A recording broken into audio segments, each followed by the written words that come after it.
Hello everyone, I hope you are doing well. Today we'll talk about how to fix or how to solve the problem of keeps freezing on ChatGPT. We click on settings.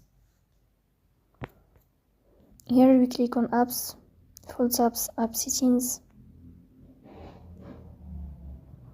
In this page, you will search about ChatGPT.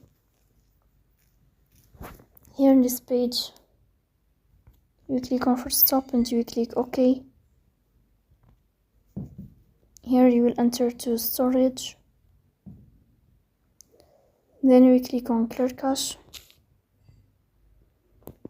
In the end, you will turn off your phone and you will wait a moment to restart your phone again to fix that problem.